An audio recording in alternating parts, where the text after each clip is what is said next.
Namo tassa bhagavato arahato samma sambuddhassa. Namo tassa bhagavato arahato samma sambuddhassa. Namo tassa bhagavato arahato samma sambuddhassa. Hiduplah sesuai dengan Dhamma, tidak mengikuti cara hidup yang salah. Seseorang yang hidup sesuai dengan Dhamma akan berbahagia di kehidupan ini dan kehidupan selanjutnya.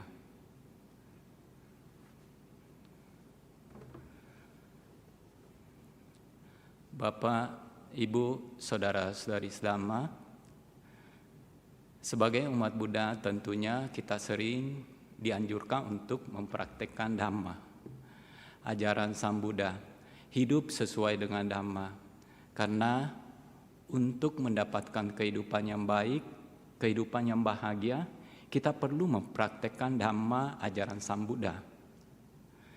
Kehidupan yang baik berupa terpenuhinya kebutuhan-kebutuhan hidup kita.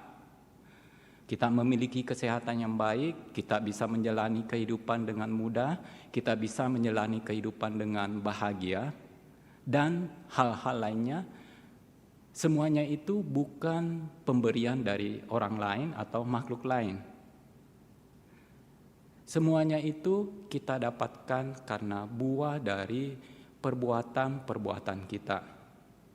Kitalah yang menentukan baik buruknya kehidupan kita. Kitalah yang merancang bagaimana nantinya kehidupan kita. Dan kalau kita ingin mendapatkan kehidupan yang baik, kehidupan yang bahagia, maka kita harus mempraktekkan Dhamma ajaran Sang Buddha. Mempraktekkan Dhamma bukanlah sesuatu hal yang sangat sulit.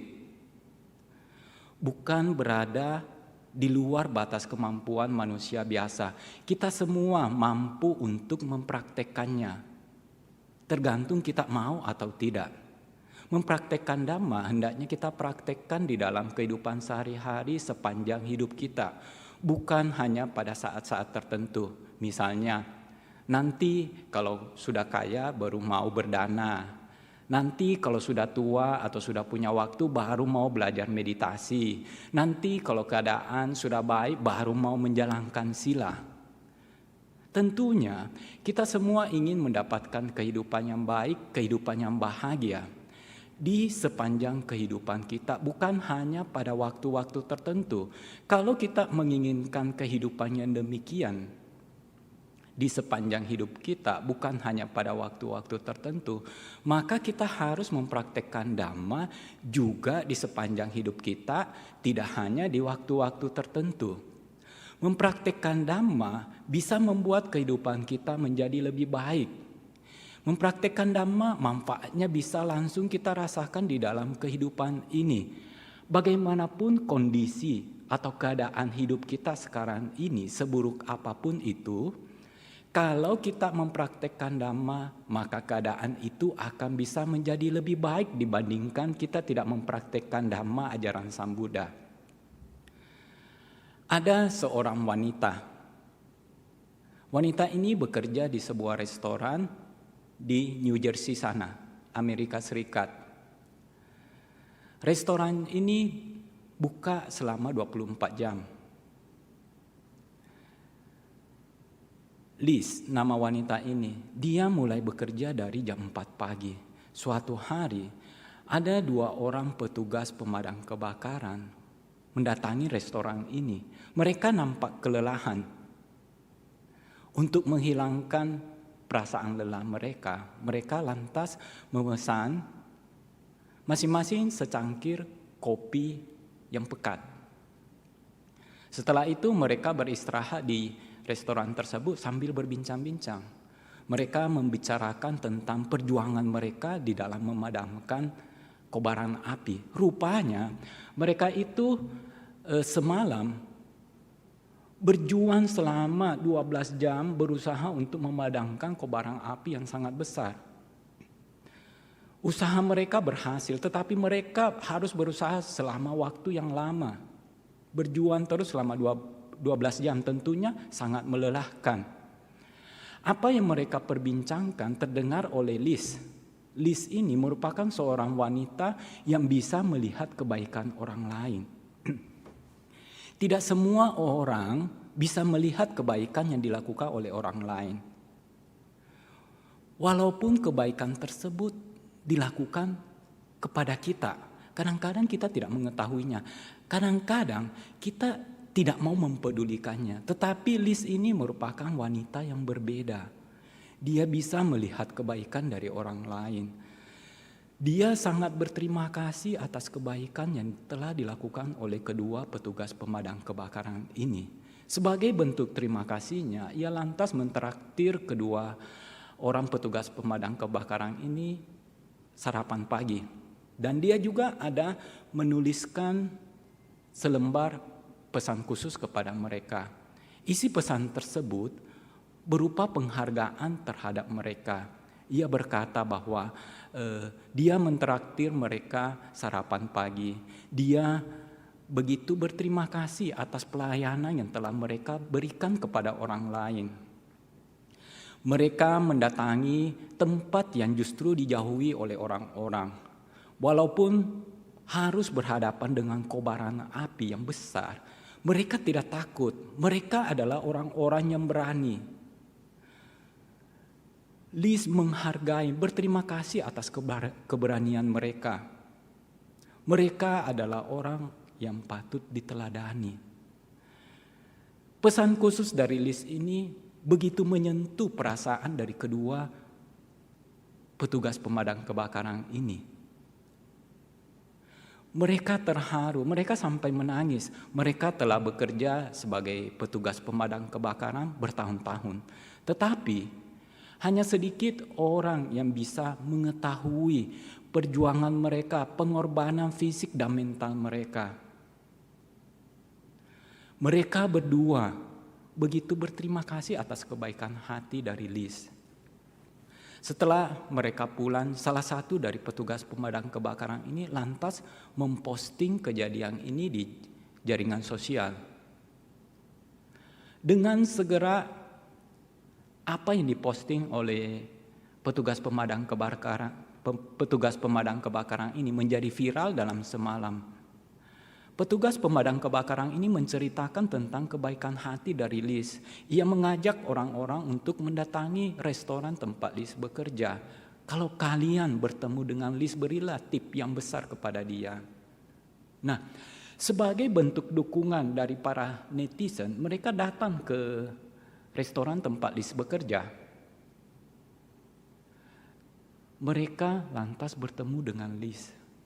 Segera mereka mengetahui kondisi Liz. Ternyata Liz itu bukan berasal dari keluarga yang berkecukupan. Dia itu mempunyai seorang ayah yang lumpuh. Ayahnya lumpuh dari tahun 2010. Untuk menutupi biaya pengobatan dan perawatan ayahnya, Liz itu sampai meminta bantuan orang-orang. Ia melakukan penggalangan dana. Dia dan keluarganya tidak mampu untuk membelikan sebuah mobil van yang bisa dimasuki kursi roda. Kalau mobil van ini ada, maka ayah Liz bisa mudah bepergian kemana-mana. Karena mobil van ini nggak ada, sebagian besar waktunya dihabiskan di rumah dengan berbaring di ranjang. Nah, kedua petugas pemadam kebakaran ini ketika mengetahui kondisi Liz, mereka merasa harus menolong wanita yang baik hati ini. Mereka lantas melakukan penggalangan dana untuk mencari dana supaya bisa membelikan mobil van untuk papanya Liz. Mereka mengharapkan penggalangan dana yang mereka lakukan bisa mendapatkan sejumlah uang $17.000. Ternyata dalam waktu beberapa hari saja banyak orang yang mendukung, banyak orang yang membantu, banyak orang yang berdana. Penggalangan dana ini mendapatkan $86.000, jumlah yang sangat besar dibandingkan harapan awal mereka. Uang ini lantas diserahkan kepada Lis untuk dibelikan mobil van. Lis begitu berterima kasih kepada kedua petugas pemadam kebakaran tersebut. Dia tidak menyangka ternyata kebaikan kecil yang dia lakukan bisa memberikan buah yang begitu besar. Nah, Bapak Ibu, saudara-saudari sedama, kita bisa lihat dari kehidupan Lis ini bagaimana kebaikan yang dia lakukan bisa langsung berbuah di dalam kehidupannya sekarang ini. Demikian pula sebetulnya kebaikan-kebaikan yang telah kita lakukan banyak yang berbuah langsung di dalam kehidupan kita yang sekarang ini tanpa kita harus menunggu di kehidupan berikutnya. Praktek dhamma yang kita praktekkan bisa manfaatnya kita rasakan langsung di dalam kehidupan ini. Karenanya mari kita mempraktekkan dhamma ajaran Sang Buddha. Ada 3 praktek dhamma yang perlu kita praktekkan di dalam kehidupan sehari-hari. 3 praktek ini merupakan praktek umum yang sering dianjurkan. Yaitu pertama berdana, yang kedua menjalankan sila, dan yang ketiga bermeditasi. Berdana. Yang pertama ini berdana merupakan perbuatan baik yang paling sering dilakukan oleh orang-orang. Karena banyak hal yang bisa kita berikan atau danakan. Begitu banyak hal yang bisa kita berikan atau danakan, membuat berdana ini cukup mudah untuk dilakukan. Walaupun cukup mudah untuk dilakukan, ternyata buah dari berdana itu manfaatnya sangat besar. Di dalam Iti Uttaka, Sang Buddha pernah mengatakan kepada para bikhu, seandainya makhluk hidup mengetahui seperti yang kami ketahui tentang manfaat dari berdana, maka mereka tidak akan menikmati apa yang mereka miliki tanpa membaginya. Juga mereka tidak akan membiarkan sifat kikir menodai pikiran mereka. Bahkan ketika potongan makanan terakhir, butiran makanan terakhir yang mereka miliki, mereka tidak akan menikmatinya tanpa membaginya. Tetapi karena orang-orang makhluk hidup tidak mengetahui tentang manfaat dari berdana ini seperti yang kami ketahui, mereka menikmati sendiri apa yang mereka miliki, dan sifat kikir menodai pikiran mereka. Dari sini Bapak Ibu Saudara-saudari sedama kita bisa ketahui bahwa berdana itu memiliki manfaat yang sangat besar. Sekalipun keadaan kita katakanlah hanya memiliki harta benda yang sangat minim, kita tetap dianjurkan untuk berdana. Supaya apa? Supaya kondisi kita bisa lebih meningkat, supaya kita bisa keluar dari keadaan tersebut. Katakanlah kita sangat miskin, tidak memiliki apa-apa, mungkin kita bisa mendanakan sebutir nasi yang kita punya kepada semut. Mungkin kita bisa mendanakan setetes manisan yang kita punya kepada semut atau binatang-binatang kecil lainnya. Itu pun termasuk berdana. Dan kita sangat dianjurkan untuk melakukan dana, memberi. Kita tidak mungkin mendapatkan buah tanpa menanam dulu. Kita harus menanam dulu baru kita bisa mendapatkan buah. Bapak Ibu Saudara-saudari sedama, berdana memiliki manfaat tertinggi yang sangat luar biasa. Di dalam Dana Mahapala Sutta Anguttara Nikaya, Sang Buddha mengatakan kepada Bante Sariputta dan para umat, manfaat tertinggi dari berdana itu adalah seseorang bisa mencapai tingkat kesucian anagami. Tingkat kesucian anagami loh. Satu tingkat lagi arahat. Nah, dikatakan di dalam sutta tersebut, ketika Sang Buddha sedang berada di Campa, ada sekelompok umat mendatangi Bante Sariputta.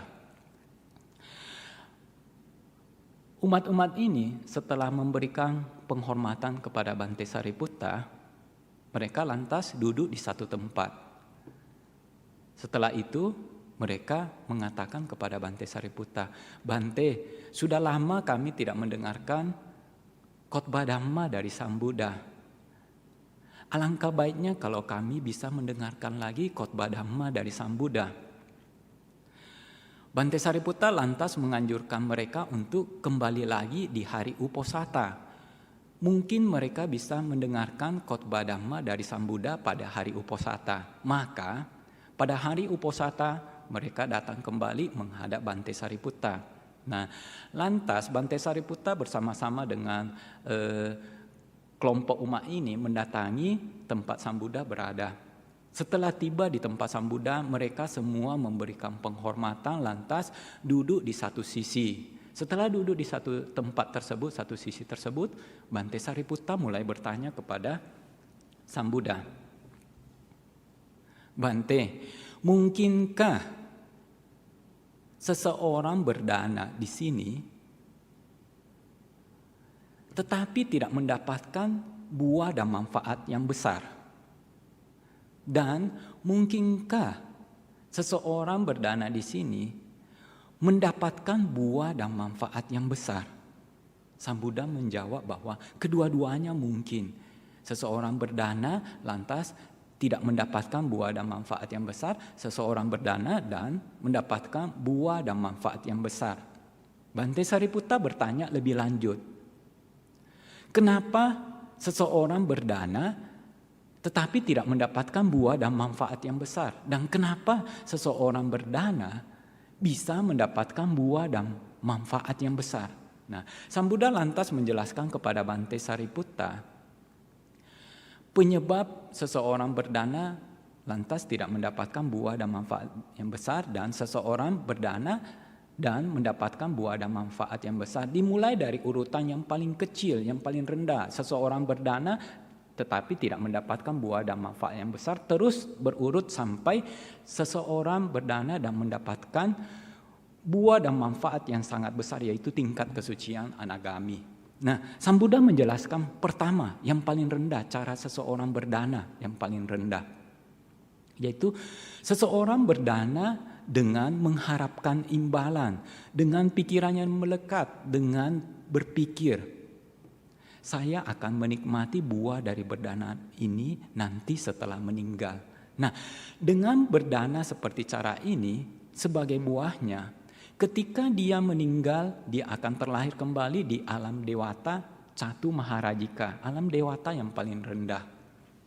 Dan setelah buah kamanya habis, dia akan terlahir kembali di salah satu alam sesuai dengan kamanya. Kemudian cara kedua tidak sama dengan cara pertama, di mana seseorang berdana tidak dengan harapan mendapatkan imbalan, tidak dengan pikiran yang melekat, tidak dengan berpikir bahwa dia akan menikmati buah tersebut nanti setelah meninggal. Tetapi caranya berdana dengan berpikir, berdana adalah baik. Jadi motivasinya di dalam berdana dengan cara kedua ini adalah ia tahu bahwa berdana itu baik, makanya ia berdana. Cara kedua. Nah, buah dari cara kedua ini, dia terlahir kembali di alam dewata yang lebih tinggi, yaitu Tawatimsa. Cara ketiga yaitu seseorang berdana dengan cara tidak seperti cara pertama dan cara kedua. Tetapi seseorang berdana dengan berpikir bahwa berdana ini merupakan kebiasaan yang telah dilakukan sebelum ayah dan kakeknya. Dia tidak boleh meninggalkan kebiasaan ini. Nah, itu cara ketiga. Cara keempat, terusnya buahnya itu terus meningkat. Cara keempat, dengan berpikir. Ini cara keempat, dia tidak sama dengan cara-cara sebelumnya. Di mana cara pertama itu cara yang paling rendah, seseorang mengharapkan imbalan dengan pikiran melekat. Nah, mulai dari cara kedua sampai cara ketujuh, seseorang berdana tidak dengan pikiran melekat, tidak dengan pikiran mengharapkan imbalan, tetapi dengan pikiran-pikiran yang lain yang lebih mulia. Cara keempat adalah seseorang berdana dengan berpikir, saya memasak. Mereka tidak memasak. Adalah tidak benar, saya yang memasak tidak memberikan kepada mereka yang memasak. Itu motivasinya di dalam berdana. Cara kelima, seseorang berdana dengan berpikir, Seperti halnya para bijaksana di masa lalu. Mereka melakukan pengorbanan besar. Demikian pula saya saat ini akan melakukan suatu pemberian. Itu cara kelima. Cara keenam, dengan berpikir, seseorang berdana dengan berpikir bahwa ketika ia sedang berdana, ketentraman muncul di dalam pikirannya. Sukacita, kegembiraan muncul di dalam pikirannya. Itulah motivasi dia berdana dengan cara keenam. Nah, cara yang tertinggi adalah cara yang ketujuh. Seseorang berdana dengan berpikir bahwa berdana itu adalah suatu hiasan pikiran. Berdana itu adalah suatu aksesoris atau perlengkapan pikiran. Dengan cara berdana yang ini, yang tertinggi ini, yang ketujuh, sebagai buahnya ketika meninggal dunia, seseorang akan terlahir kembali di alam Brahma, bukan di alam dewata loh. Kalau 6 cara pertama, seseorang akan terlahir kembali di 6 alam dewata sesuai tingkatannya. 1, 2, 3, 4, sampai 6 parinimita wasawati. Dan yang terakhir ini seseorang akan mendapatkan buah, yaitu kelahiran di alam Brahma. Setelah dia meninggal dunia di alam Brahma, dia tidak akan terlahir kembali di manapun. Dalam hal ini, kelahirannya di alam Brahma merupakan kelahiran yang terakhir. Dia tidak akan lagi terlahir dimanapun. Jadi manfaat ini adalah sangat besar. Berdana bisa mensucikan batin kita. Berdana bisa mengikiskan kekotoran batin kita. Tindakan atau perbuatan berdana sebetulnya bertentangan dengan keserakahan. Keserakahan itu sendiri, kita ingin mendapatkan sesuatu yang lebih. Kita ingin lagi, lebih lagi dan lebih. Sebaliknya, perbuatan berdana adalah melepaskan apa yang kita miliki, semakin mengurangi. Dengan demikian, kalau kita berdana sesuai dengan cara yang ketujuh, berdana untuk bertujuan untuk mengurangi keserakahan kita, mengikis kekotoran batin kita. Maka buahnya nanti kita akan mencapai tingkat kesucian anagami. Jadi, untuk mensucikan batin kita, mengikis kekotoran batin kita, tidak selamanya hanya bisa dilakukan dengan cara formal seperti meditasi duduk ataukah meditasi berjalan. Mensucikan pikiran atau batin kita bisa dilakukan dengan aktivitas yang lain seperti berdana ini. Bapak, Ibu, saudara-saudari sedama, manfaat berdana tidak boleh kita sepelekan karena manfaat berdana itu sangat luar biasa, yaitu tingkat kesucian anagami kita bisa capai. Bagaimanapun keadaan kita, latihlah diri kita untuk memberi. Apalagi kalau kita bisa memberi dengan cara seperti nomor 7 ini, yaitu memberi dengan tujuan mengikis keserakahan kita, mengikis kekotoran batin kita. Bapak, Ibu, saudara-saudari sedama, di awal sebelumnya Bante telah mengatakan bahwa sekalipun kita dalam keadaan memiliki harta benda yang minim, kita sepatutnya tetap berdana. Karena kalau kita ingin mendapatkan keadaan yang lebih baik, memiliki harta benda yang lebih banyak, caranya adalah demikian. Kalau kita ingin mendapatkan harta benda yang banyak lantas tidak melakukan apa-apa, itu namanya melawan hukum alam. Tidak bisa. Kita harus menanam sebuah benih, sebiji atau beberapa biji benih untuk mendapatkan buah. Suatu ketika di dalam Kula Sutta Samyutta Nikaya, Sang Buddha sedang berada di Nalanda. Pada saat itu Nalanda sedang tertimpa bencana kelaparan, kelangkaan makanan, hasil panen yang gagal. Kepala desa dari Nalanda adalah seorang siswa, murid dari Niganta Nataputta, salah satu pertapa aliran lain di India sana di zaman dulu. Nah, atas anjuran dari gurunya, kepala desa ini mendatangi Sang Buddha untuk membantah ajaran Sang Buddha. Nah, Kepala desa ini setelah mendatangi Sang Buddha, memberikan penghormatan, duduk di satu tempat, kemudian dia mulai bertanya kepada Sang Buddha, "Bante, kenapa Bante bersama dengan serombongan biku dalam jumlah yang besar datang ke tempat ini pada saat terjadi bencana kelaparan, pada saat terjadi kelangkaan makanan, pada saat terjadi hasil panen yang gagal?" Dengan bertindak demikian, Bante telah praktek untuk menghancurkan keluarga, untuk memusnahkan para keluarga, untuk kemalangan para keluarga. Maksudnya, dengan Sang Buddha bersama dengan serombongan bikhu berpindah patah di sana, dan umat-umat berdana pada saat mereka sendiri hanya memiliki sangat sedikit makanan, hal itu bisa membuat mereka hancur, hal itu bisa membuat mereka musnah, hal itu bisa membuat mereka mengalami kemalangan. Nah, itu maksud pertanyaan dari kepala desa Nalanda ini. Sang Buddha lantas menjawab kepala desa itu. Sang Buddha mengatakan bahwa Sang Buddha mengingat sejak 91 kappa yang lalu, suatu masa yang sangat lama. Sang Buddha mengingat tidak satu pun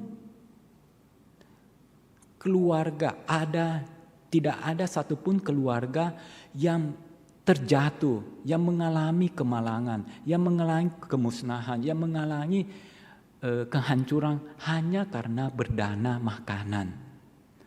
Justru para keluarga yang memiliki harta benda yang berlimpah, yang memiliki emas dan perak yang berlimpah, yang memiliki berbagai macam penghidupan, yang memiliki berbagai macam kekayaan, mereka mendapatkan semuanya itu karena buah dari berdana, kejujuran dan pengendalian diri. Nah, lantas Sang Buddha menjelaskan kepada kepala desa ini penyebab kehancuran bagi keluarga-keluarga tersebut, kemalangan dan kemusnahan. Penyebab-penyebab tersebut bukan karena berdana. Nah, setelah penjelasan itu, kepala desa itu lantas merasa puas dan menyatakan perlindungannya kepada Sang Buddha, Dhamma dan Sangha. Dari hal ini kita bisa ketahui bahwa walaupun kita dalam keadaan sulit, mungkin seperti sekarang ini ya, sekarang kita mungkin ada sedikit masalah untuk susah, misalnya mencari nafkah. Kita sekarang susah misalnya beraktivitas, kita sekarang lagi memiliki banyak kesulitan-kesulitan. Nah, pada saat-saat seperti ini kita tidak boleh meninggalkan yang namanya mempraktekkan Dhamma. Kita tidak boleh meninggalkan yang namanya berdana, menjalankan sila dan bermeditasi. Walaupun kita sendiri sangat sedikit harta benda, kita masih tetap bisa berdana. Dari yang sangat sedikit itu kita bisa sisihkan sebagian dari itu untuk berdana. Kita juga bisa berdana sesuatu yang lain, gak harus materi. Jadi jalan keluar untuk keadaan yang sulit, keadaan yang tidak baik adalah kita harus tetap berbuat baik, mempraktekkan Dhamma. Nah, itu praktek pertama yang patut kita lakukan di dalam kehidupan kita sehari-hari. Berdana. Praktek kedua, menjalankan sila. Sebagai umat awam, sila yang kita patut jalankan adalah Pancasila. 5 sila, menghindari pembunuhan makhluk hidup, menghindari mengambil barang yang tidak diberikan, menghindari perbuatan asusila, menghindari ucapan bohong, dan menghindari meminum minuman keras. Dengan menjalankan sila dengan baik, kita akan terhindar dari hal-hal buruk akibat dari pelanggaran sila itu sendiri. Banyak akibat buruk yang didatangkan, yang dikarenakan karena pelanggaran sila itu.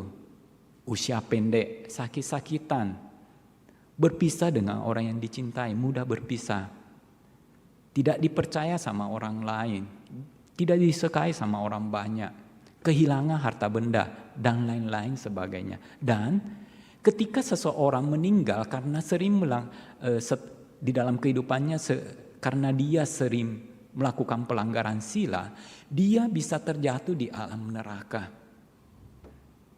Dan kalau terjatuh di alam neraka tentunya kita akan mengalami penderitaan yang luar biasa. Menjalankan sila patut kita jalankan karena untuk mencapai kesucian, untuk mensucikan batin kita, untuk mengikis kekotoran batin kita, salah satu syarat yang harus kita penuhi adalah menjalankan sila. Menjalankan sila merupakan bagian dari jalan mulia berunsur 8. Kalau kita ingin mencapai kesucian, kita harus mempraktekkan sila juga. Mempraktekkan sila berarti kita sedang berada di dalam arus yang bermanfaat, arus jasa yang bermanfaat. Di dalam Abhisanda Sutta, Anguttara Nikaya, dikatakan ada 8 arus jasa yang bermanfaat. 8 arus jasa ini, 3 yang pertama adalah berlindung kepada Sang Buddha, Dhamma, dan Sangha. Dan 5 yang terakhir adalah menjalankan Pancasila ini. Arus jasa ini sangat bermanfaat, mengarah pada kebahagiaan, mengarah pada kelahiran di alam surga, di alam dewata. Mengarah pada apa yang diinginkan, mengarah pada apa yang disukai, mengarah pada kesejahteraan, apa yang disenangi. Jadi, kalau kita melaksanakan sila, kita akan mendapatkan kondisi-kondisi yang baik. Kesejahteraan bisa kita capai, kebahagiaan bisa kita capai, alam yang bahagia juga bisa kita dapatkan. Kalau kita menjalankan sila, berarti kita memberikan suatu pemberian yang besar. Pemberian kebebasan yang tak terbatas dari rasa takut, dari permusuhan, dari kesengsaraan terhadap tak terhingga banyaknya makhluk hidup. Kalau kita tidak membunuh berarti kita membebaskan orang-orang dari rasa takut, dari rasa permusuhan, dari kesengsaraan. Orang-orang takut kan kalau mau dibunuh. Begitu pula makhluk hidup takut kalau mau dibunuh. Kalau kita tidak membunuh, berarti kita memberikan kebebasan yang tak terhingga kepada mereka. Kebebasan dari rasa takut, kebebasan dari permusuhan, kebebasan dari kesengsaraan. Nah, menjalankan sila ini merupakan hal yang sangat baik yang patut kita praktekkan. Praktek ketiga adalah meditasi. Nah, ini poin yang sangat penting. Meditasi sangat bermanfaat di dalam kehidupan sehari-hari kita. Meditasi bisa mengurangi penderitaan batin kita. Meditasi bisa membuat kita memiliki pikiran yang damai, tenang, tentram, bahagia.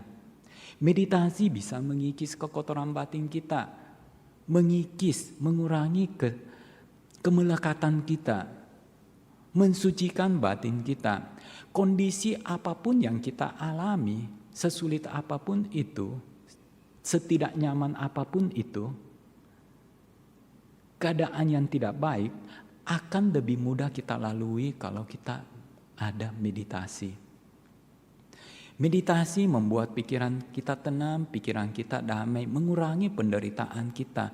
Kita bisa melakukan meditasi di dalam kehidupan sehari-hari tanpa harus menyisihkan waktu-waktu tertentu. Kita menyadari aktivitas badan jasmani kita, kita menyadari perasaan-perasaan kita menyadari aktivitas dari pikiran kita.